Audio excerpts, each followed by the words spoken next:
नमस्कार. महाराष्ट्र राज्य मार्ग परिवहन महामंडळ अहिल्यानगर विभागातर्फे मी जयदेव सर्वांचं हार्दिक स्वागत करतो. आज मी तुम्हाला अहिल्यानगर ते गाणगापूर दर्शनाची यात्रेची संपूर्ण माहिती देत आहे. त्यामुळं व्हिडिओ शेवटपर्यंत पहा, समजून घ्या आणि जर आवडल्यास यात्रेला यायचे असल्यास कमेंट करा, लाईक करा आणि फॉलो सबस्क्राईब करायला विसरू नका. ज्यामुळं माझे सर्व व्हिडिओ तुमच्यापर्यंत आपोआप येतील आणि जास्तीत जास्त माहिती तुम्ही या व्हिडिओच्या माध्यमातून घेऊन आपली यात्रा सुखकर करू शकता. नमस्कार. आज आपण आलो आहोत अहिल्यानगर ते गाणगापूर दर्शन यात्रा घेऊन. बुकिंग करायची जर असेल तर आपण बाहेरच्या जिल्ह्यातील असाल किंवा बाहेरच्या तालुक्यातून असाल, अहिल्यानगरमधून बस सुटते आपली. सद्यस्थितीला ऑनलाईनची सुविधा उपलब्ध नाही आहे, म्हणजे त्या ठिकाणी ऑनलाईन पैसे भरता येत नाही आपल्याला. त्यामुळे रोख पैसे घेऊन जावं लागतात. त्यामुळे आपले नातेवाईक कुणी असतील नगरमध्ये तर त्यांना पाठवा, बुकिंग करून घ्या आणि अवश्य यात्रेचा लाभ घ्या. नगरमध्ये जे राहतात त्यांचं तर काही विषय नाही, ते सहज येऊ शकतात, बुकिंग करू शकतात. बुकिंग केल्यानंतर पहाटे 5:30 वाजता आपली ज्या डेटला गाडी असते ते पहाटे 5:30 वाजता तारकपूर बस स्थानकावरून सुटते आणि 5:45 वाजता साधारण स्वस्तिक बस स्थानक या ठिकाणावरून सुटते.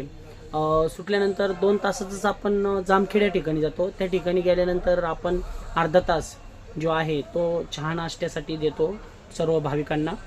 ते झाल्यानंतर पुन्हा आपण येरमाळ्याला जातो. सुरुवातीला येरमाळ्याला गेल्यानंतर त्या ठिकाणी दर्शन घ्यायचं आणि त्या ठिकाणचं दर्शन झाल्यावर आपण जातो तुळजापूरला दर्शनाला थोडासा वेळ लागतो, 3-4 तास तर लागतात साधारण. आणि त्यामुळे जेवण आधीच करून घेतो आपण आणि मग दर्शनाला जातो.